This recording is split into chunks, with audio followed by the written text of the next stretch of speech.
네, 매주 화요일에는 용감한 기자들과 만나는 시간입니다. 네, 오늘도 어김없이 CBS 이정주 기자, 오늘은 특별하게 더 용감한 분 모셨습니다. 네, 시사인의 김은지 기자 나오셨습니다. 어서 오십시오. 네, 안녕하세요. 네, 네. 반갑습니다. 네. 김 기자님은 우리가 내일 또 만나야 되는데. 네, 박형광 기자가 휴가 가셔가지고 급하게 투입됐습니다. 박형광 씨가 휴가인데 네. 일본에서 일하고 있어요. 그 휴가 같지 않은 휴가를 또. 내일 아이고. 귀국하는데 지금 그 감길에 더 하고 와. 아이고. 예. 그래가지고 지금 일본 역사학계 교수도 만나고 여러 한일 정상회담 이후에 그 한일 관계에 대해서 추가 취재하고 있는데 굉장히 보람된 일을 하고 있을 거예요. 예. 박형광 화이팅. 예. 기꺼이 소방수로 제가 왔습니다. 용감하기보단 소방수 역할. 자, 소방수 바로 불 끄러 가겠습니다. 자, 지금 우리가 불이 활활 타고 있어요. 워싱턴에서. 지금 보니까 오늘 아침에 전해진 속보의 양이 어마어마한데 하나하나 좀 여쭤보기 전에 제가 또 이렇게 정신이 없습니다. 예, 우리가 또 광고를 소개해야 되는데 큰일 날 뻔했습니다. 까먹고 바로 넘어갈 뻔했습니다. 자, 첫 번째 소개해드릴 광고는 백화점 입점 브랜드입니다. 프리미엄 차량용 방향제 39을 소개하겠습니다. 39는 신세계 롯데 현대백화점의 입점 프리미엄 차량용 방향제 브랜드고요. 카카오톡 선물하기 상위 랭크 돼 있는 선물이라고 합니다. 제품이라고 합니다. 자, 제조업 부문에서 방향제 부문입니다. 한국 브랜드 소비자 평가 대상 1위를 수상하였고요. 취재 편의점에 오는 상품들은 주로 이렇게 상을 많이 받아요. 예, 김치는 이제 운림과 그리고 39는 한국 브랜드 소비자 평가 대상 1위 수상을 했고요. 트렌디하면서도 섬세한 디자인과 모던 감각의 MZ세대 취향까지 맞춰서 제작한 상품입니다. 선물용 고급 패키지도 있고요. 취향별 선택 가능한 다양한 향과 컬러 옵션이 있습니다. 차량 훼손이 없습니다. 그리고 발향력 그리고 지속력이 우수한 고체 방향제 에어라이트를 사용했고요. 에어라이트가 뭐야? 라고 하실 것 같은데요. 내부에 미세한 다공질의 구조를 가지고 있는 매우 가벼운 소재로서 향료 흡수율이 높은 고체 방향제라고 합니다. 백화점 프리미엄 차량용 방향제 39 3종 세트는 토끼 1세트, 한 세트 단품 상품 있고요. 그 다음에 늑대, 이게 주로 그 동물이네. 늑대 한 세트가 있고 그다음에 몽키 원숭이 세트 이렇게 판매하고 있습니다. 자, 장윤선의 취재 편의점 시청자분들을 위해서 가을맞이 파격 특가 구성 들어갑니다. 39 방향제를 최대 37% 할인된 초특가로 현재 판매하고 있고요. 8월 26일부터 9월 1일 딱 요때만 싸게 팔아요.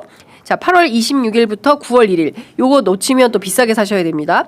최대 37% 할인된 초특가로 진행이 되고요. 전용 링크를 통해서만 구매가 가능하기 때문에 유튜브 더보기창 지금 확인해 보시면 되겠습니다. 그리고 신규로 회원 가입하시면 3,000원짜리 쿠폰 발급되거든요.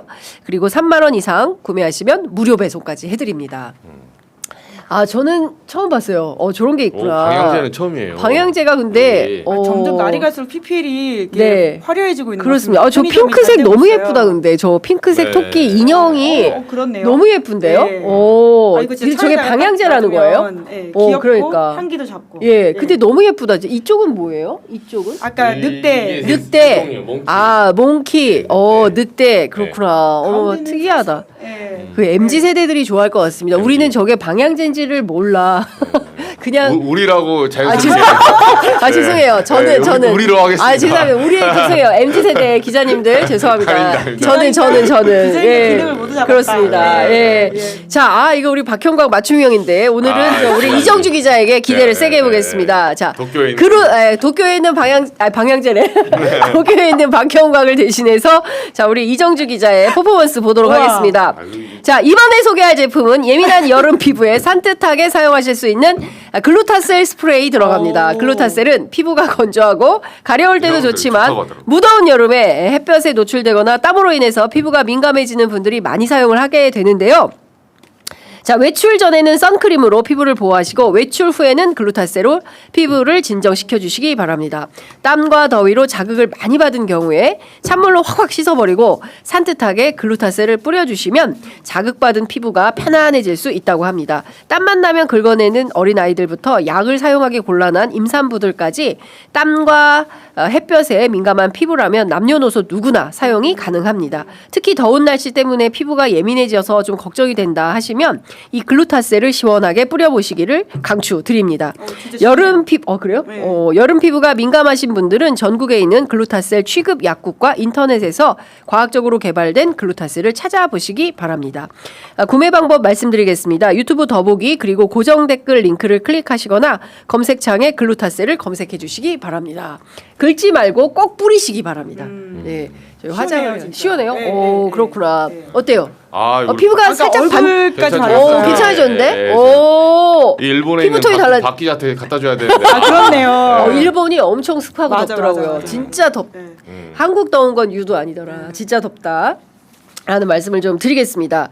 자, 한미 정상회담 얘기로 바로 들어가 보도록 하겠습니다.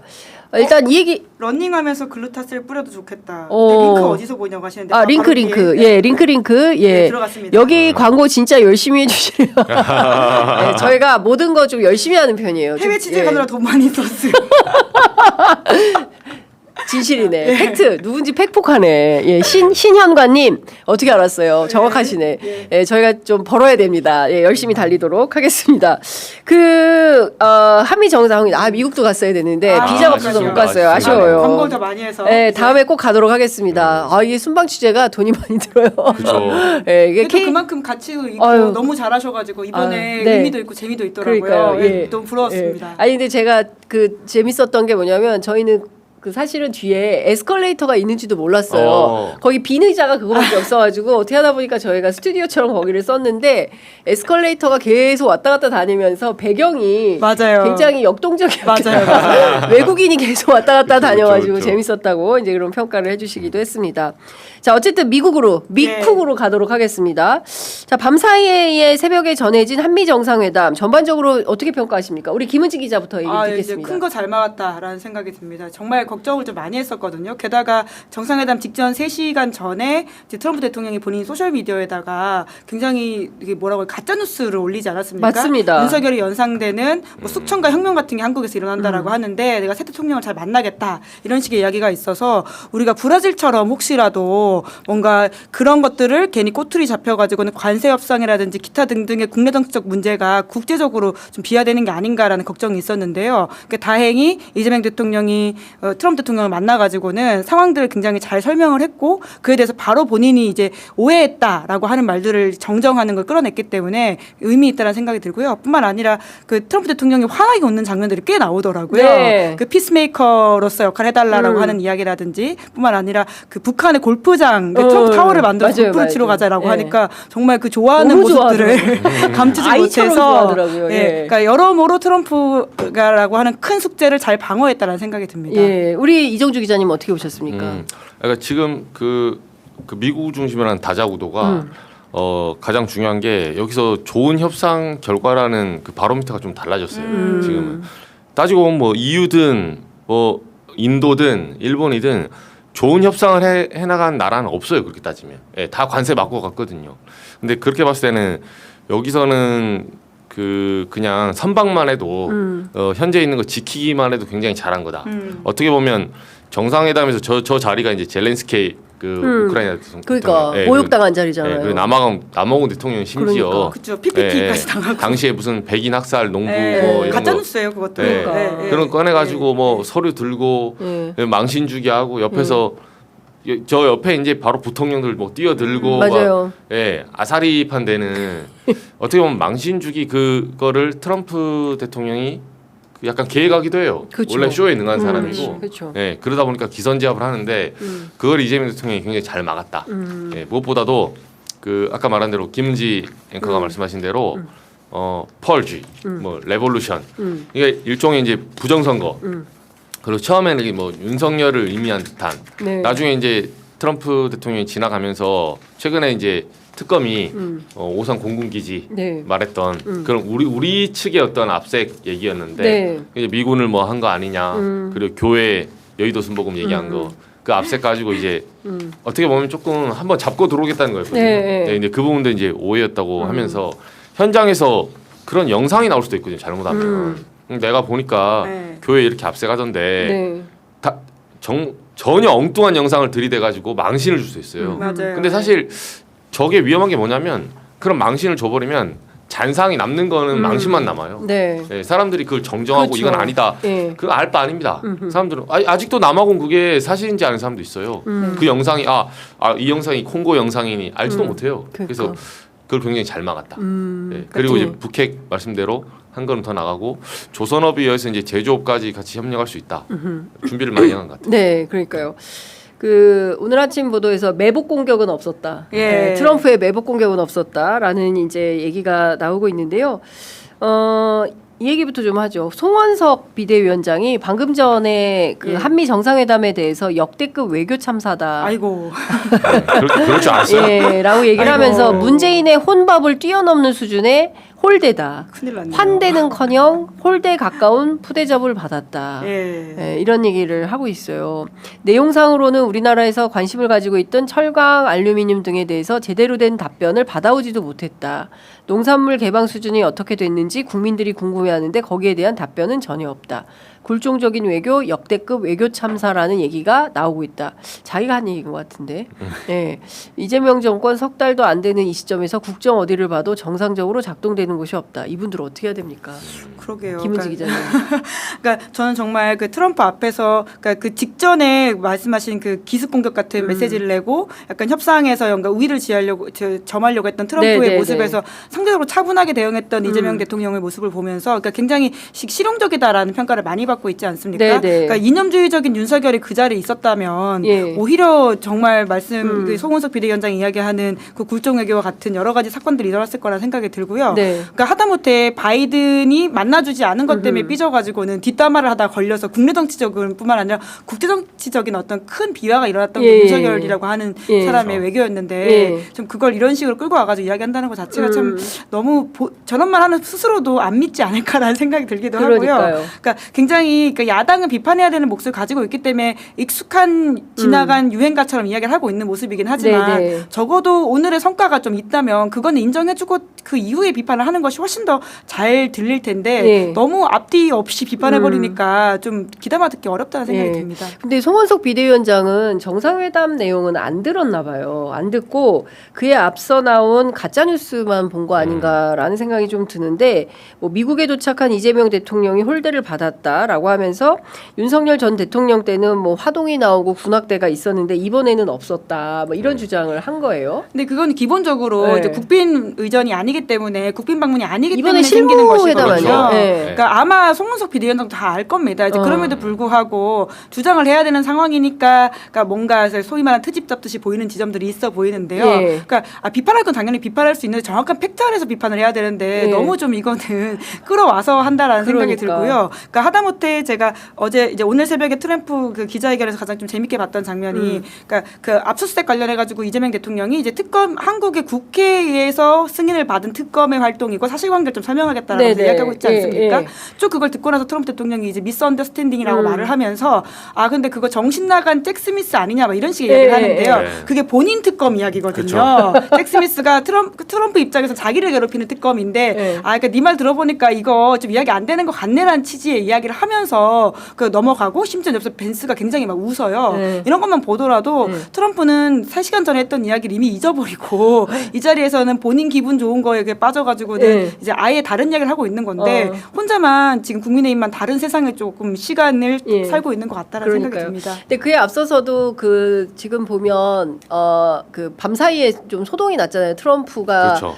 그 저기 트루스 소셜인가? 예, 거기에 올렸죠. 올린 글 올렸죠. 때문에 굉장히 난리가 났었는데 그걸 가지고 나경원 또 그 김문수, 김문수 예, 두 사람 바로 올렸어요. 바로 예, 또 예, 올렸어요. 예. 그러니까 마치 이거 망해라 그거 보는 거 아니에요? 그렇죠. 그러니까 이게 이제 외국하고 우리나라가 제일 다른 점이 네. 그러니까 외교에 있어서도 그러니까 여야 비판할 수 있는데 우리는 그 국익을 뛰어넘는 그런 식의 정말로 그러니까 어떻게 될지 몰라도 나만 이득 되면 된다. 네. 이게 너무 심해요. 어느 정도는 아까 말씀하신 대로 그 뭐 협상의 세부 내용이나 네. 뭐 농산물, 소고기 비판할 수 있어요. 그리고 어느 정도 했는지 공개 한번 해라 예. 할 수 있는데 이게 송원석 비대위원장만 같아도 지금 뭐 당장 하는 얘기가 뭐 의전이 어쩌니 이런 소리 하잖아요. 네. 이거는 사실 사람들이 정말 호도하는 거고 무엇보다도 의전으로 따지면 저는 그게 본질이라고 보진 않지만 네. 그 트럼프 의자 빼준 건 어떻게 설명할 겁니까? 그러니까. 네, 그런 거 썩 말도 안 해요. 네. 그거를 제가 내가 저 장면을 어디서 봤지 하니까 생각나는 장면이 있어요. 우리 파우치박 박장범 사장이 네. 들어갈 때 윤석열이 의자 빼주지 않았습니까? 그랬죠. 여기 한번 네. 앉아보라고. 네. 근데 저 장면입니다. 바로 의자를 저 저렇게 트럼프가 빼주면서 박장보입니까 그러면? 네? 그저 윤석열, 송원석은 저렇게 정도 해줘야 정신 계속 차리나요? 그러니까요. 저런 거는 그럼 저런 의전 예임은 어떻게 하겠어요? 네. 저 정말 재밌는 장면인데 저 펜도 달라고 저 펜에 했잖아요. 대해서 상당한 욕심이 관심을 가지고. 갖고 네. 자기 달라고 하는데 혹시 그 영상 지금 바로 볼 수 있습니까? 그뿐만 예. 아니라 이제 한국어를 쓰고 있는 이재명 대통령을 예. 향해서 트럼프 대통령이 호의를 예. 표하면서 말을 하면서 그렇죠. 영어와 한국어 중에 뭐가 더 정확한 언어냐 이렇게 그렇죠. 되게 어려운 질문을 예. 하거든요. 근데 이재명 대통령이 굉장히 순발력 있게 그렇게 이야기해요. 글씨를 썼을 때는 한국어가 좀 더 정확성이 있는데 예. 말로 했을 때는 영어인 것 같다. 예. 그러니까 굉장히 어느 편도 들지 않으면서 싹 빠져나가는 그러니까 되게 앞반 명적을 잘 받은 학생 그래서 같은 느낌이 계속 들긴 했어요. 진짜 똑똑한 사람이다, 스마트하다라는 그렇죠. 표현을 많이 썼다는데 그 영상 지금 함께 보겠습니다. Let me help you with it. It's pretty heavy.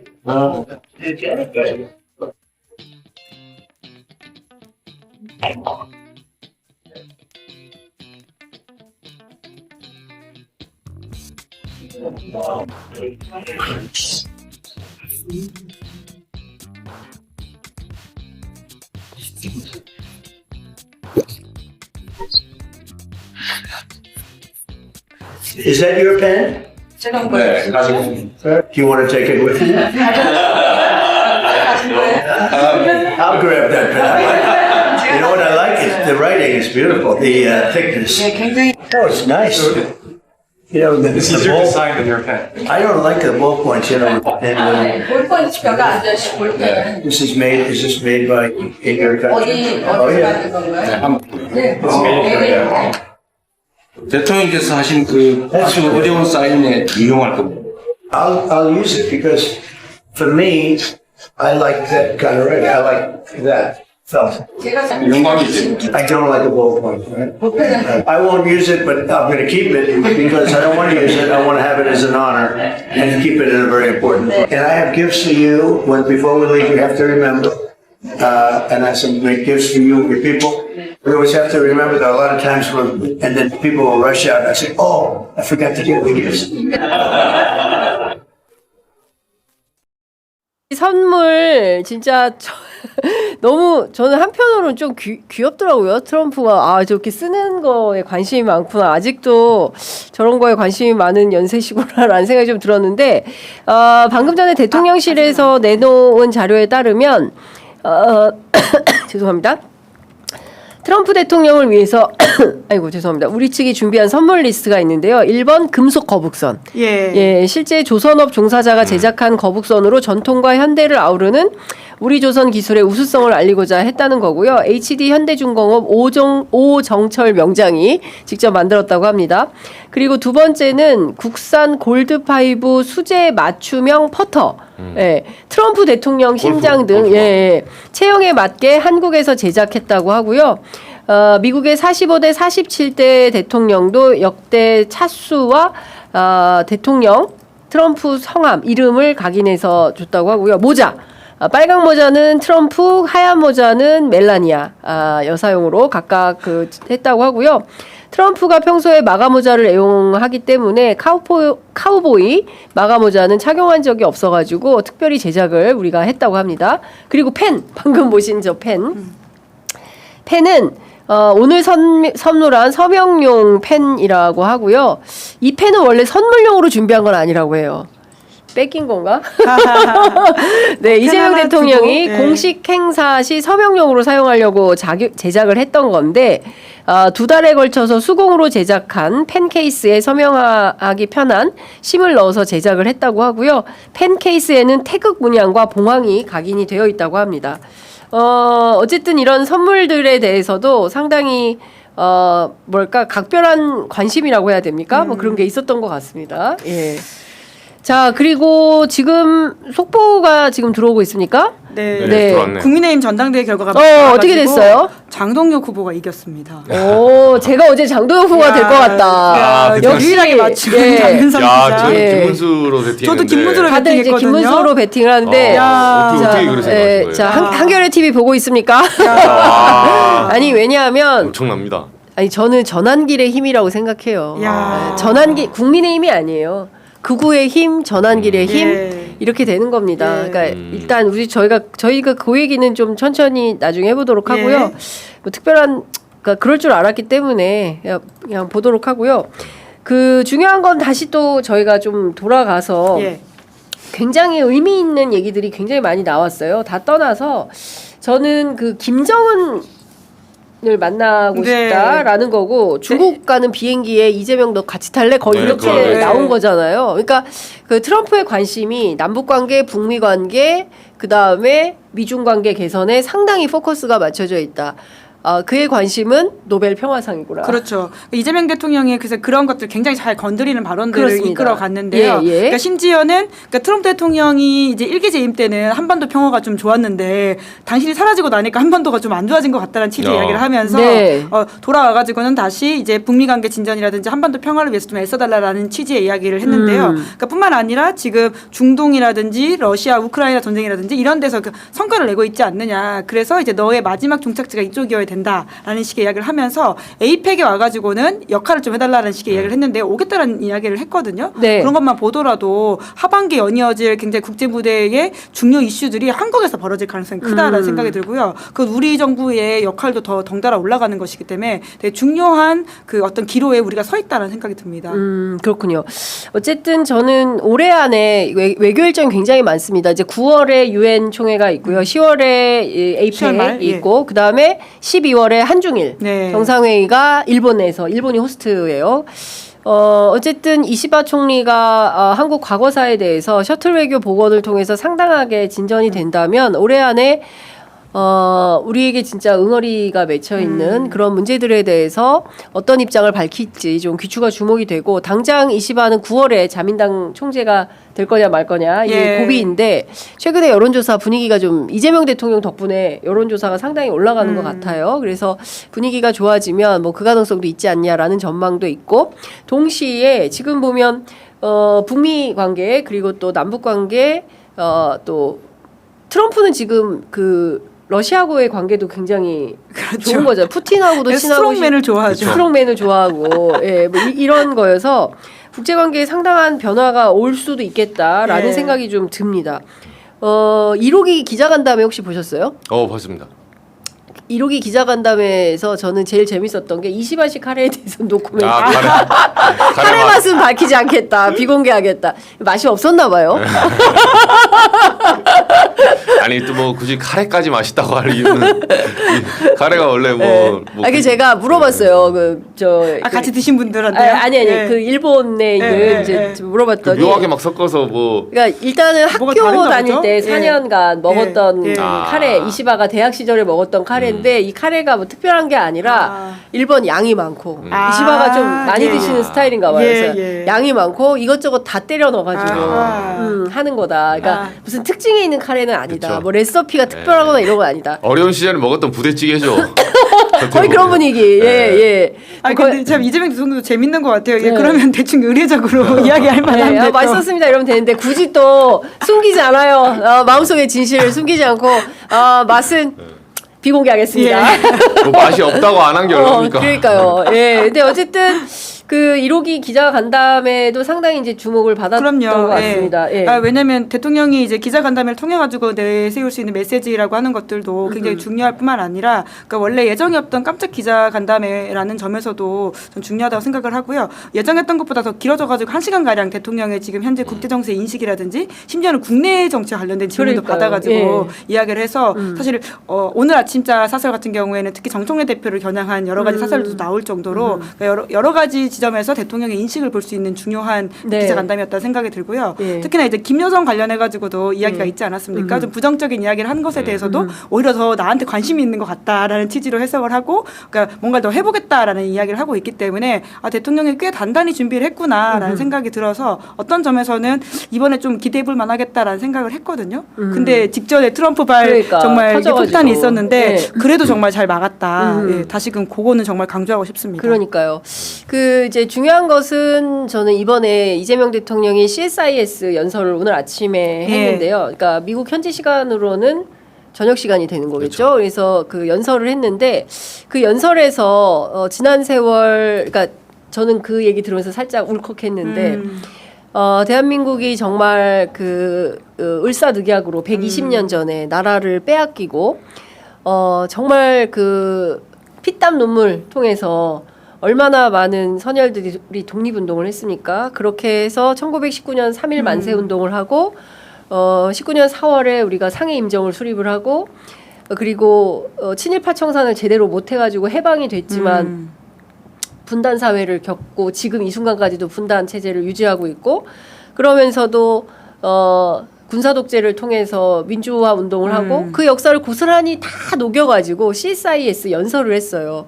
그 연설에 녹아 있는 장면을 잠깐 보고 또 말씀 듣겠습니다. 대한민국은 잠시 위기를 겪었던 게 사실입니다. 아시는 것처럼 아마 전 세계인이 놀랐을 겁니다. 대한민국과 같은 나라에서 비상계엄, 쿠데타 상상하기 어려웠을 겁니다. 아마 또 한편 다시 놀라셨을 겁니다. 저런 정치적 위기를 국민들의 무저항, 평화적인 행동을 통해서 그것도 문화적 행동을 통해서 이겨나가는 것을 보고 대한민국 민주주의 회복력에 대해서 다시 놀랐을 것 같습니다. 대한민국은 많은 사람이 알고 있는 것처럼 식민지에서 해방된 나라 중에서 유일하게 산업화되고 또 민주주의를 성공한 나라입니다. 정말로 짧은 시간에 압축적 성장을 해냈기 때문에 대한민국 사람 모두가 그야말로 스토리의 주인공처럼 느껴질 수도 있습니다. 어쩌면 대한민국이라고 하는 나라가 전통적인 종교 외에도 기독교, 또 불교 또는 여러 가지 종교들이 많지만 종교적 갈등도 없고 그 다양함들을 그야말로 조화롭게 만들어서 전혀 새로운 나라, 새로운 문화로 전 세계인에게 보여지고 있습니다. 아마 대한민국이 문화 강국으로 알려지고는 있지만 이제 앞으로는 아마 새로운 민주주의의 전형으로 알려지지 않을까 그런 기대도 합니다. 지금까지 우리는 교과서에서 민주주의의 원형을 그리스 아테네라고 배웠지만 아마도 현장의 민주주의의 실제 모습은 1924년 겨울에 서울이 되지 않을까 그렇게 생각합니다. 네. 제가 보기에 대통령께서 좀 긴장하신 것 같아요. 네. 2024년 서울인데 예, 그러게 1924년이라서 저희 알아듣긴 했는데요. 잘 2024년. 알아들었지만 네. 100년 전으로 시계를 바꿔버리셨어요. 아 근데 이제 피곤할 수밖에 없는 일정인 게 그렇죠. 3박 6일이거든요. 맞습니다. 그러니까 비행기에서 지금 자야 되는 시간만 해도 네. 물론 이틀을 비행기에서 자는 그러니까요. 거죠. 그 네. 기자간담회에서 이제 대통령이 그 기자들은 그렇습니다. 그나마 이제 정말 의자에서 쪼그려가고 네. 나는 침대에서 잘 수 있는데 네. 힘들지 않느냐라는 네, 이야기를 맞아요. 하면서 근데 네. 무슨 이야기를 했냐면 나는 근데 내가 지금 좋아하는 일을 하고 있어서 괜찮다 이런 이야기를 해요. 근데 그 얘기도 했어요. 여러분이나 나나 똑같은 일을 예, 하고 예, 있는 거다. 예. 그래서 이제 다르거든요. 다르죠. 기자들하고 대통령 다르거든요. 네, 덕업일체는 혼자 하시는 거고 아랫사람들은 빨리 가자. 아래서 빨리 잘 수 있어요. 적당히 하고 싶은 네, 근데 이러기가 굉장히 불편하대요. 아. 기자들 말이 그 앞은 조금 긴데 그 남자들은 더 불편할 거라. 특히 우리 이정주 기자처럼 키가 크신 분들은 힘들어. 더 불편하고 네, 앞에 이 파스트 클래스 아니기 때문에. 옆으로 너무 이게 딱딱딱 붙어 있어. 대통령 되셔야 되겠네요. 아닙니다. 앞판으로 가야 돼. 덕업일체가 이런 기자 말고 대통령 돼야 돼. 그러니까 저는 다 떠나서 2024년 그 겨울 우리가 응원봉과 키세스가 돼가지고 우리가 10대, 20대, 30대 청년들이 정말 길바닥에 다 쏟아져 네. 나와가지고 민주주의를 지켰던 이 현장이 저는 세계가 그러니까 그 어떤 나라의 지도자도 대한민국의 대통령을 함부로 업수히 취급할 수가 없는 국가가 됐다. 네네. 상당히 국격이 높은 국가의 국민이 되었다라는 자부심이 느껴지는 어제 회담이었고요. 저는 트럼프가 저렇게 의자 빼주고 이런 걸 본 적이 없어요. 그렇죠. 예, 그러니까 저 정도면 제가 보기엔 트럼프가 홀딱 반했어요. 그러니까 그리고 자기한테 김정은을 만나라고 제안한 사람이 이재명 대통령이 처음이라는 거잖아요. 그러니까 대한민국 대통령이 그동안 그렇게 많이 있었고 진보 대통령이 있었지만 미국 대통령 만나가지고 북한의 지도자를 만나라고 얘기를 못했어요. 일종의 어떤 자기 검열. 그렇죠. 내가 여기서 이 얘기하면 또 종북이라고 난리. 1호기에서도 대통령 그 얘기했어요. 북한 문제 얘기하면서 또 이런다고 나를 또 종북이라고 쓰시는 거 아니겠죠? 이게 얘기를 합니다. 근데 그런 정도로 우리가 일정 정도의 피의식이 있는 거예요. 근데 그걸 뛰어넘어서 제안을 한 겁니다. 네. 그러니까 아, 저 사람 되게 똑똑한 사람이다라고 트럼프가 얘기를 하고 이제 펜을 뺏어간 거죠. 나 좀 줘봐. 무엇보다 이게 중국에 대해서도 보면 나는 시진핑과 좋은 관계다. 그리고 나중에 이제 비행기 타고 같이 갈 거냐, 예. 뭐 에이펙 참석할 예. 의향도 있다 이런 연료비 얘기 아끼게 하잖아요. 같이 가자. 근데 이게 방금 그러니까 정상회담 직전에 트럼프가 펄지 레볼루션 말할 때 모스탄을 비롯한 이 부정선거론자들 있죠. 네. 지금 입국 따지잖아요. 왜냐면 그 사람들 배후에 그놈의 그 하이브리드 인지전 중국이 한 거 아니에요. 그럼 트럼프가 부정선거론자네. 그러네. 네. 트럼프 잡으러 본체는 가야겠네. 트럼프예요. 네. 전환기 씨 뭐합니까? 트럼프가 수괴네. 네. 트럼프 끌어내리세요. 장동혁하고 둘이. 끌어내려봐 한번. 한미동맹 파탄시키고.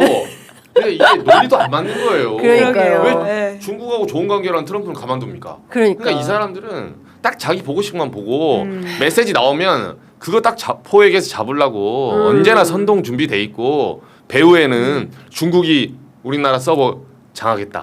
예. 그래서 이거 부정선거다. 네. 그래서 윤석열 진짜 윤 어겐 해야 된다. 근데 트럼프가 나 중국하고 좋은데? 그럼 트럼프도 야 네가 윤석열 몰아냈네. 네. 이렇게 하는 이게 메비우스 논리에 들어오거든요. 네. 그러니까 이게 형편은 지금 사람들이 또 가서 음모론 펼치고 하는 겁니다. 사실. 그렇습니다. 단연명 씨 참. 네, 그런데요. 지금 그 얘기 바로 이어가 보도록 예. 하겠습니다. 자, 국민의힘 새로운 신임 당대표의 장동혁 후보가 당선이 됐습니다. 자, 선거인단 결과를 보면요. 장동혁 후보가 18만 5,401표, 김문수 후보가 16만 5,189표를 얻었습니다. 자, 여론조사에서는 장동혁 후보가 39.82%, 김문수 후보가 60.18% 얻었고요. 합산해보면 장동혁 22만 301표, 김문수 21만 7,935표 차로 장동혁 승, 야, 진짜. 김문수 패. 예, 뭐 둘 다 누가 돼도 윤어게인 당이긴 한데요. 그럼에도 불구하고 더 오른쪽에 가 있었던 그 장동혁이라는 사람의 승리라고 하는 게 정말 국민의힘의 막 참사 아까 뭐 네. 홍원석 비대위원장이 참사라는 네, 단어 쓰지 네. 않았으니까 참사는 여기인 것 같아요. 국민의힘이 참사네. 아 정말 자, 큰일 났다 싶은데요. 장동혁 와. 후보 메시지 첫 번째 메시지가 예. 모든 우파와 연대해서 이재명 정권을 끌어내리겠다라고 얘기를 했습니다. 좀 충격이 야, 큽니다. 이거는 아무도 예상 못한 건데 저는 그러니까 시나리오 봤을 때 이런 얘기는 들었어요. 그 한동훈계 쪽에서는 시체 말로 뭐 우리 뭐 만화나 밈에서 하는 말 있잖아요. 내가 너는 죽인다. 네, 그래서 장동혁 같은 이렇게까지 이제 완전히 원수가 되어버렸잖아요 지금. 근데 이렇게 하면 이제 한동훈계 입장에서는 선택지가 몇 개 없어요. 이제 신당 창당 쪽으로 갈 수 있다.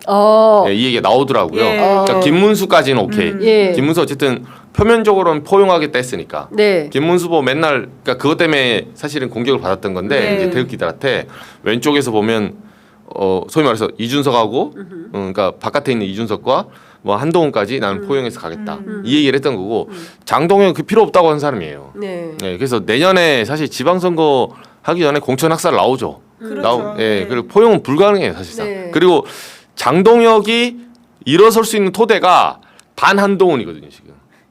네, 그거를 엔진으로 삼고 있기 때문에. 한한동훈. 예, 그래서 적대적 공생관계 이걸 예. 유지하기 위해서는 이쪽으로 쳐야 돼요. 어허. 쳐서 자기를 세력을 키워야 되는 입장이기 때문에 예. 이제 안에서 얘기 들어오는 이제 가능성 두 가지.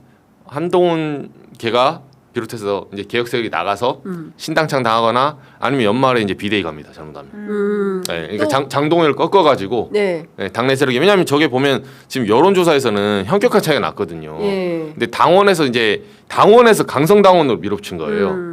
투표율이 많이 높지도 않았고. 그러니까 지금 보면은 여론조사는 장동혁하고 김문수가 20% 정도 차이가 나는 거예요. 왜냐하면은 장동혁이 39.82, 김문수가 60.18이니까 여론조사에서는 김문수가 상당히 앞섰습니다. 그런데 선거인단, 그러니까 국민의힘 내부 선거인단 조사에서는 장동혁 후보가 약 2만 표 정도 앞서게 되는 거죠. 그러니까 선거인단하고 여론조사 5대5죠. 예, 합치면 결국은 8대2. 8대인가? 8대2. 8대2로 해서 훨씬 더 유리한. 예, 2,300표 차로 이제 장동혁이 승한 건데, 근데 장동혁 후보의 변신은 진짜 대단한 거 아닙니까? 이 사람 원래 친한 게 아니에요? 원래 친한계가 아니라 그 누구죠? 그 대전에서 국회의원을 하는 박범계 박범계 의원의 말에 따르면 네. 과거에는 판사 시절에 민주당과 더 가까웠다라는 이야기를 하고 있죠. 그러니까. 그래서 민주당 쪽에서 같이 법안도 이야기를 하고 훨씬 더 좋은 관계를 유지하다가 진보지 기자들하고도 친하던데. 친했죠. 예. 네, 이제 그런데 지금 이제 지역 자체가 국민의힘의 유리한 지역으로 재보고를 받으면서 국힘 쪽으로 갔고 예. 처음에는 말씀하신 것처럼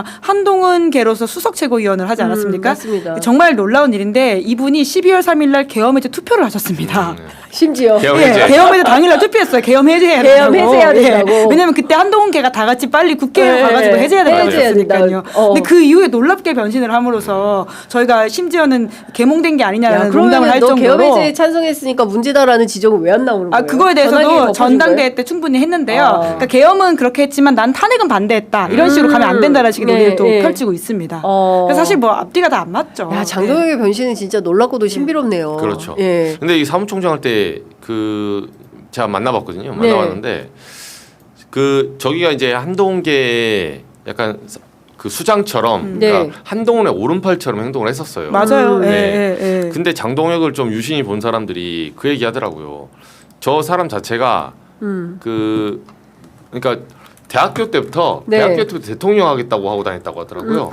내 꿈은 대통령이다. 진짜. 네, 그 친한 게 사람들이 다 얘기해 주더라고요. 그 예. 비슷한 시기에 대학 다닌 사람들이 예. 그러면서 원래 권력력 그러니까 권력을 위해서는 뭐든 할 수 있다. 근데 저는 뭐 권력의 기회주의적 속성이 좀 있다는 걸 이해합니다. 네. 어느 정도는 때로는 막상 어느 순간에는 표변을 좀 하는 때가 있어야 돼요. 네. 예를 들면 그게 또 책임성하고 연관이 되거든요. 노무현 전 대통령도 대통령 되고 나서는 한미 FTA 해보니까 통상 질서는 이렇게 가는 게 아니구나. 내가 야당했을 때 노동자들을 대변하는 입장에서 그 모든 걸 관철시키는 게 통치랑 맞는 건 아니구나. 그럼 때로는 자기가 좀 상처를 받으면서도 전환할 때가 있어요. 네. 더 큰 국익을 위해서는. 근데 그런 몇 가지 조건이 있는데 그게 대의에 부합해야 되고 결국 민심에 부합해야 하는 게 있어야 돼요. 야, 근데 진짜 참 그 장동혁 의원이 그래서 한때 친한계일 때 그 한동훈 전 대표가 단계 게시판 사건으로 굉장히 논란이 네. 겪지 않았습니까? 우리 또 이정주 기자 네, 네, 취재했던. 전문이죠. 단계 전문이죠. 네. 근데 그때 이제 뭐 사석에서 기자들 만날 때 자기 단계 게시판 사건에 너무나 시달려서 난 심지어 꽃게도 안 먹는데 뭐 약간 이런 농담 비슷한 것들을 하고 그런 정도로 예. 한동훈 전 대표 편을 들었던 분인데 단계에 어쩌다가 시달린 그 대표 때문에 나는 꽃게도 안 먹는다. 농담 비슷하게 제목 무슨- 딱 떨어지네. 예. 꽃게도 안 먹는. 네, 단계 꽃게. 단계 꽃게 제가 지금 장동혁. 저가 꽃게인지 무슨 겐지 기억이 안 나냐면서 무슨 개를 안 먹는다고 했었어요. 꽃게일 거예요, 예. 꽃게. 예. 근데 이제 그 정도의 분이 설마 이렇게까지 가위는 표현했다는 아니겠지. 게 어이겠지. 예, 그러니까 정말 좀 낯설고 예. 도통 진짜 이게 뭘까라는 생각이 들긴 해요. 아, 진짜 예. 대단합니다. 예, 그 앞으로 그러면 장동혁 대 정청래, 정청래 대 장동혁. 이 정도면 막가자는 수준으로 가는 거 아닙니까? 저는 일단 장동혁이 트럼프한테 버림받은 것 같은데요. 트럼프한테? 네, 당장 이제 중국 가지고 예. 부정선거를 안 도와주잖아요. 예. 근데 저 부분은 이제 국민의힘이 진짜 승부하는 이제 소위 말해서 늪으로 들어가는 거예요. 이제는 사실 기사회생이 힘들고 네. 꼭 위원정당 아니어도 이제 당은 자연스럽게 4분의 1 될 거다. 이렇게 보고 있고 어차피 김문수 후보를 도왔던 사람들이 장동혁 밑으로 들어갈 수가 없어요. 예, 이거는 좀 더 소위 말해서 부분집합은 예. 그 부분집합에 원래 감싸는 모집합이 더 커야 돼요. 예. 근데 장동혁은 애당초 입지가 더 강성으로 작게 시작했기 때문에 예. 다른 사람들을 포용할 수 있는 구조가 안 됩니다. 근데 김재원 있잖아요. 김재원 의원. 네. 그 저기 직업이 최고위원인 분. 예. 이번에 네. 또 당선됐잖아요. 그쵸. 그분은 김문수 쪽 아닙니까? 그렇죠. 그렇죠. 원래는. 그러면은 원래는 또 바뀌어요? 아이, 달라지죠. 아유, 우리 또 코드를 맞춰. 직업이 최고위원 아무나 못합니다.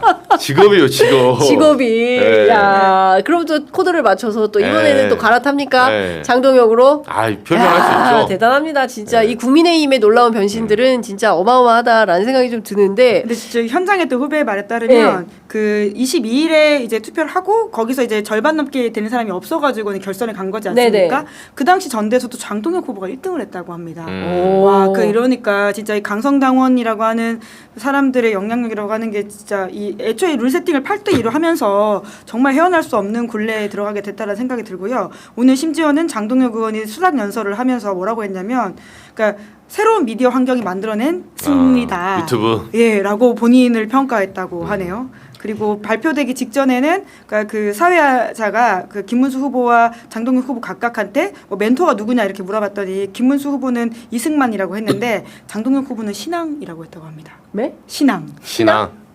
여기 기독교 근본주의예요?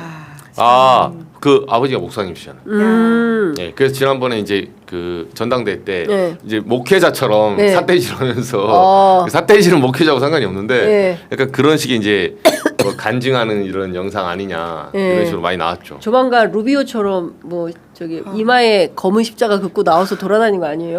야, 진짜 좀 진짜 너무 놀랍네요. 충격인데 예. 네, 여하튼 그 극우의 힘으로 가는 거예요. 그렇죠. 그리고 파시스트가 되기로 결심하지 않는 이상 이런 주장을 할 수가 없는데 지금 빛의 혁명으로 온 국민이 투표해서 뽑은 이재명 대통령을 끌어내리겠다라는 게 첫 번째 일성이니 이 사람하고 악수를 할까요? 정청래 대표가. 제가 보기엔 악수는 계속 하기 어려울 것 같다라는 생각이 좀 들고 댓글창에는 이런 식이라면은 정당 해산이 곧 되겠다라는 얘기도 나옵니다. 네, 뭐 우선 특검이 어떻게 활약하느냐에 달려 있을 텐데요. 내일 당장 권성동 의원도 특검에 네. 이제 출석을 한다라고 알려져 있고요. 예. 뿐만 아니라 뭐 지금 한덕수 전 총리는 뭐 구속이 임박해 있는 상황이다 보니까 국민의힘과 연관되어 있는 당시 내란의 임 역할뿐만 네. 아니라 그리고 그 김건희 특검이 밝혀내야 될 통일교 관련된 연관성이라고 하는 게 전반적으로 다 국민의힘을 그쪽 길로 가게 하고 있는 상황이긴 합니다. 네.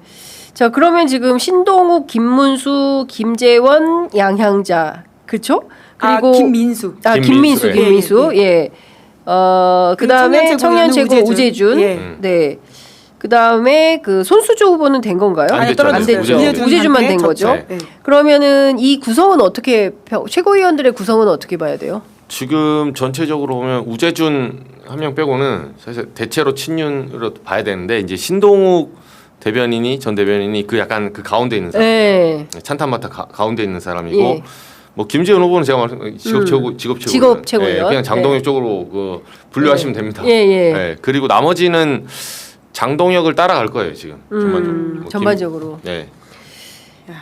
분위기는 상당히 그 암울해질 것 같다라는 생각이 좀 듭니다. 어쨌든 국민의힘 상황이 이렇게 가면 국회가 좀 더 민주당 중심으로 흘러갈 수밖에 없겠다. 왜냐하면 그렇죠. 이쪽에서 좀 상식이 몰린 주장들을 할 가능성이 매우 높기 때문에 이 상황이라면 민주당의 국회 역할이 훨씬 더 중요해진다. 그러니까 민주당이 좀 역할을 잘해야 되겠다라는 당부 말씀을 좀 드려야 될 것 저는 같습니다. 한편으로 어떻게 보면 당에서 그런 말도 안 해요. 차라리 잘 됐다. 이참에 그냥 뚝배기 깨고 시작하자. 뚝배기 깨버리자. 네, 그런 얘기도 나와요. 왜냐하면 그 지금 소위 말해서 극우의 내란 수계를 탄생한 게 어떻게 보면 이준석과 김종인 때문이에요. 그러니까 그 황교안 때 네. 2020년 총선 참패하고 사실 거의 이제 망해가지고 그때 태극기 동원하고 정광훈 동원해서 그때도 황교안이 부정선거 얘기했잖아요. 맞아요. 그래서 예. 거의 이제 사실 쓰러져가는 정당이었는데 그거를 수혈해가지고 살린 게 2021년에 서울시장 보궐선거. 네. 네, 그리고 그때 김종인이 들어와가지고 빌리브한테 따라한다고 광주 가서 쇼하고. 예. 근데 제가 왜 그걸 쇼라고 했냐면 저는 그때 제가 광주지만 그 그 기사를 보고 다들 찬양하는 기사가 많이 나왔어요. 근데 맞아요. 저는 이제 데스크한테 기사를 이렇게 쓰면 안 된다. 이건 왜 잘못된 거다. 왜냐? 나는 말보다 행동인데 김종인 영감님이 그래서 5.18 관련해서 진실을 밝히려고 무슨 법안을 내봤냐 지금. 그때 당협위원장 이러면 김진태 의원 이런 분들 있죠. 맞아요. 5.18 옛날에 망한 그 토론에 있었다. 맞아요. 그 당협 그대로 줬어요. 그러니까 그런 행태를 보고 이건 말과 행동이 다른 거다. 무릎 꿇는다 해서 그 사람의 과거 이력을 지워주고 용서할 것 같으면 세상에 무릎 꿇는 히틀러는 100명 더 나올 거다. 이건 행동으로 봐야 되는 거지. 말로써 그 사죄하는 거는 말일 뿐이다. 말을 들어줄 수는 있죠. 다음에 근데 너의 다음 스텝은 뭐야? 기다려봐야 됩니다. 그리고 국회의원하고 정치인은 행동으로 하는 거예요. 법안으로 하는 겁니다. 네. 다른 게 필요가 없어요. 근데 맞아요. 그때 잠깐 착시 효과로 속았던 거죠. 마치 이 당이 무슨 그때 청년들 데려와서 전아람 누구 데려와 김재섭 데려와서 청년으로 이제 세탁하고 네. 외피 세탁하고 그리고 무슨 다시 또 중도 정당 된다느니 그렇게 해가지고 뭐 정강 정책 바꾸고 이제 쇼를 시작합니다. 네. 그리고 이제 이준석이 당대표 되고 나서 윤석열 데려오죠. 그래 또 무한 반복의 이 루프로 들어가요. 예. 네. 그래서 그때 오히려 극우 대표가 돼서 아예 시원하게 갔으면 더 빠르게 네. 재편될 수 있어요. 시원하게 망하는 게 낫다. 네. 아이, 망하려면 빨리 가라앉아야지. 네. 그러니까 그 이를테면 저는 이런 것 같아요. 국민의힘 같은 경우에는 내부에서도 말씀하신 대로 뚝배기 깨고 시작하자라고 생각하는 분들도 많은데 중요한 건 지금 그 교섭단체가 20석이기 때문에 예. 20석을 교섭단체로 하는 한 뛰쳐나올 만한 그룹이 그렇게 많지는 않다. 많지 특히 않죠. 이제 친한계가 안 되잖아요. 20명이. 그리고 또 다들 비례예요. 그러니까. 네, 탈당 안 시켜줍니다. 아. 그렇습니다. 네. 그리고 이 사람들이 그런 선택을 하겠어요? 네. 그런 걸 보면 이대로 그냥 가는 거고 내년 지방선거는 국민의힘에게 굉장히 암울한 선거가 될 수밖에 없고 그러니까 자연스럽게 정당 해산 수순으로 가는 거 아닌가라는 생각을 하게 됩니다. 어떻게 보세요? 네, 그러니까 뭐 결국 정성호 장관, 그러니까 법무부 장관의 선택 그리고 뭐 정부의 선택일 텐데요. 뭐 그게 또 헌재로 갔을 경우에 어떻게 될지도 살펴보긴 해야 되겠지만 정부가 어떤 결정을 할지 이제 오히려 이제 그런 식으로 해산을 할 경우에는 그 뭐라고 할까요? 정당성을 더 주면서 극악해줄 수 있다라고 하는 걱정을 하시는 분들도 계시더라고요. 그래서 특검에서 어느 정도 증거가 더 많이 나와야지만 좀 거기까지 갈 수 있지 않을까라는 생각이 들긴 해요. 그렇군요. 자, 오늘 아침에 전해진 속보 중에 하나는 그 권성동 의원에 대해서 이제 피고인 자격으로 예. 27일 출석. 네, 내일 피의자로서 네. 아, 피의자로서 출석하라고 통보를 받았는데 뭐 나는 그 당당하게 가겠다. 왜냐하면 아무런 문제가 없으니까 이제 이런 주장을 하고 있어요. 어떻게 보세요?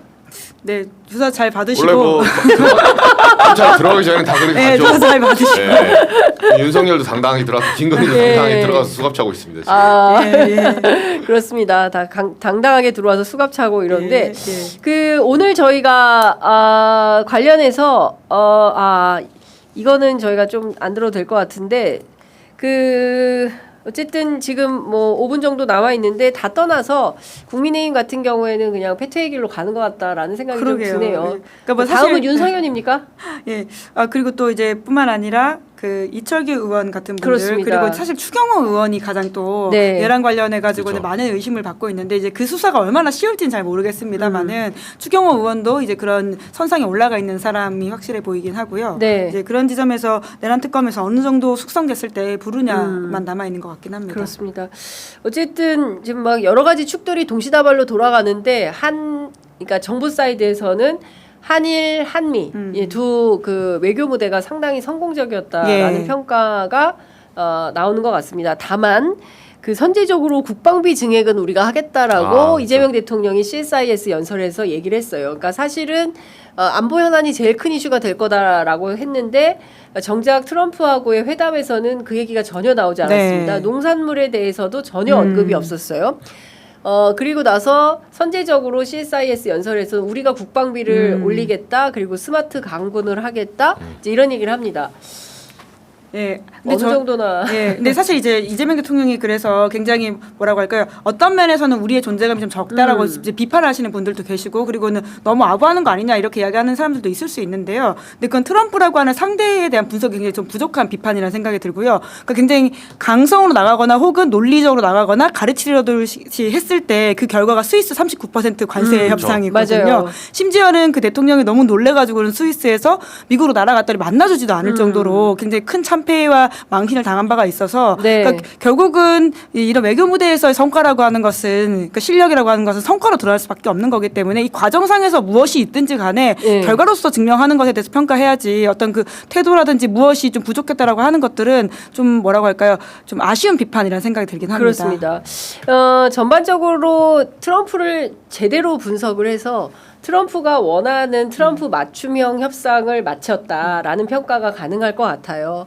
그리고 필요하면 이재명이라는 정치인은 국익과 국민을 위해서라면 정말 제가 이런 표현 써도 되는지 모르겠지만 트럼프 다리 밑으로도 기어 들어갈 그렇죠. 사람이다. 실제로 이재명 대통령이 그 네. 후보 시절에 박재홍 앵커랑 네. 인터뷰할 때 그런 취지 이야기를 했습니다. 그래요? 예, 예, 이제 예, 그래서 예. 본인이 실제로 한 말이기도 하고 어떤 각오의 전반에서는 그러니까요. 그 장윤선 진행자가 하시는 예. 말씀이 예. 연장으로 충분히 이해할 만한 것 그게 같아요. 너무 느껴지더라고요. 지금 저 얘기를 왜 하는가가 너무 보이는 거예요. 그런데 트럼프 너무 해맑게 웃고 있고 얼레벌레 그냥 후루룩 지나가 버린 거고 그리고 선제적으로 우리가 국방비 올릴게 그리고 국방비의 개념과 규모는 우리가 또 정하는 거잖아요. 그러니까 나토식으로 얘기할 수도 있어. 이것저것 다 포함시켜가지고 그렇죠. 네. 그렇게 해서 협상의 기술을 상당히 성공적으로 잘 쓰고 있는 것 같다라는 생각이 좀 들고요. 이후에 이제 해결 과제들은 올 연말까지 이어질 외교 안보 일정을 통해서 여러 가지 정리를 좀 해볼 수 있지 않을까라는 기대를 해보겠습니다. 그러니까 반대로 당장은 이재명 대통령이 국방비 올리는 거는 우리가 이제 비중이 높으니까 어쩔 수 없는 건데 그러니까 국방비 자체가 다른 나라에 비해 포션이 크니까 근데 저는 그렇다고 봐요. 일단 이 디폴트 값 네. 그러니까 지금 협상을 잘했니 못했니를 과거의 그 지도자들하고 비교를 하면 안 돼요. 그러니까 그러면 그 당시에 동시대 지도자들하고 같이 비교를 해줘야 돼요. 네, 지금 다른 그렇죠. 나라를 보세요. 예, 딴 나라 살다 오지 마시고 2025년 이 현재 글로벌 사회를 봐야 되고 뭐 송은석 비대위원장 이런 분들도 거기서 비교를 해야 되고 저는 하나 이제 좀 더 그 희망적으로 보는 거는 이제 몇몇 전문가들이 그런 얘기를 하더라고요. 일단은 그 북한의 갈마지구나 뭐 또는 개성공단이나 여러 가지 또 하노이 시즌 2 예. 맞아요. 이제 문재인 때는 실패했던 그 이제 우리가 오답 노트를 한번 써봐야 될 필요가 예. 있거든요. 네. 그리고 아. 이재명 대통령이 갖고 있는 오답 노트가 있을 거예요. 그렇습니다. 이제 그걸 보고 당시에 이제 여러 사람이 지적한 것 중에 제가 굉장히 인상 깊게 봤던 건 뭐였냐면 그 DJ와 오부치 게이조 이 얘기를 많이 하잖아요. 근데 DJ 때 이제 처음으로 평양을 가지 않습니까? 근데 그때 순서를 보면 이 외교는 외교의 그 소위 말해서 큰 체스를 두는 거라서 포석을 놓고 가야 돼요. 그러니까 일본에 발을 묶어둔 거예요. 일본 입장에서는 사실 일본의 국익으로 보면 남북한이 화해 모드 싫죠. 예, 경제 규모가 커지는데 라이벌이 된단 말이에요. 그래서 일본 입장에서는 못마땅한데 오부치 게이조가 만나가지고 DJ가 당시에 이제 뭐 EEZ 협상도 하고 일본 문화 개방도 합니다. 네. 다만 뭐 통렬한 반성 이것도 통절한 반성과 예. 마음으로부터의 사죄. 그렇죠. 그 조항도 얻어내면서 북한 문제에 대해서 우리나라에게 그러니까 평화적인 한반도 만데 매우 협조적으로 오겠다 그 문장이 들어가요 아예.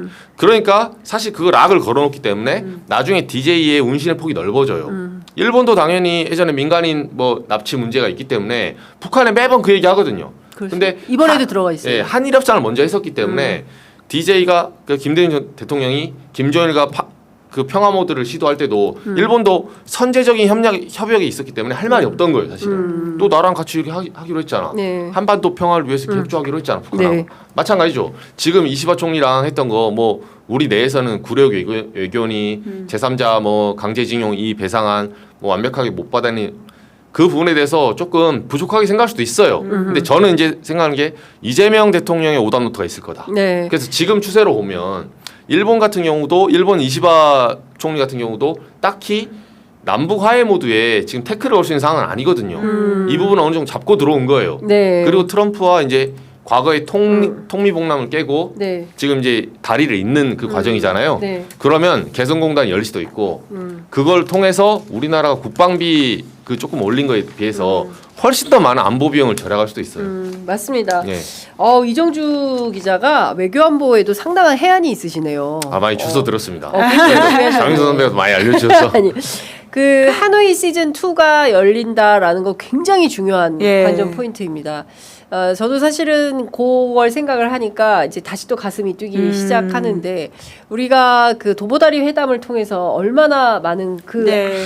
아무 말이 없는 가운데 김정은 위원장과 문재인 대통령이 새소리 바람 소리만 지저귀는 가운데 계속 무언가 얘기를 하고 있던 그 장면 너무나 네. 가슴 벅차게 기억을 하고 있고 트럼프도 오늘 얘기했어요. DMZ에 대한 그렇죠. 기억을 네. 다시 가고 싶다라고 얘기를 하기도 했고 저는 이재명 정부가 해야 될 것은 하노이 시즌 2다. 하노이 노딜로부터 다시 시작을 해서 새로운 한반도의 항구적인 평화 정착 동시에 경제 교류, 민간 교류 시작해야 합니다. 근데 그런 차원에서 정동영 통일부 장관이 해야 될 일들도 많이 그렇죠. 있고 물론 지금 틱틱거려요. 틱틱거립니다. 그동안 마음이 많이 상했어요, 북한이. 그렇죠. 그래서 이 북한이 상한 마음을 조금 더 좀 다시 상처가 좀 아물 때까지 좀 기다려서 우리가 할 수 있는 최대치를 끌어내는데 미국도 일본도 그죠? 러시아도 중국도 그렇죠. 네. 다 협력적 관계를 속에서 이 지역의 항구적인 평화를 위해서 같이 노력하는 큰 틀을 만들어야 된다. 그런 측면에서 첫 번째 단초를 일본에서 그리고 미국에서 열고 있다. 이재명이 어떻게 할까? 봤을 거예요. 근데 참 잘하네. 이런 평가 안 할 수 없다라는 생각이 좀 듭니다. 자, 11시 3분인데요. 저희가 더 길게 할 수 없는 이유는 이정주 기자가 빨리 또 다른 데 취재를 가셔야 됩니다. 제가 경기도권에 네, 경기도권으로 바로 이동을 하셔야 돼가지고 오늘 말씀은 여기까지 듣도록 하고요. 미진하거나 부족한 점들은 다 꼼꼼히 취재를 해서 저희가 내일 아침 또 보도해드리도록 하겠습니다. 아까 댓글창에 보니까 강훈식 비서실장 역할 뭐 했는지 그거 좀 취재해달라고 하셨는데요. 소통 중입니다. 소통 예. 중이니까 제가 내일 또 설명해 드리도록 하겠습니다. 자, 두 분 말씀 잘 들었습니다. 고맙습니다. 네, 감사합니다. 고맙습니다.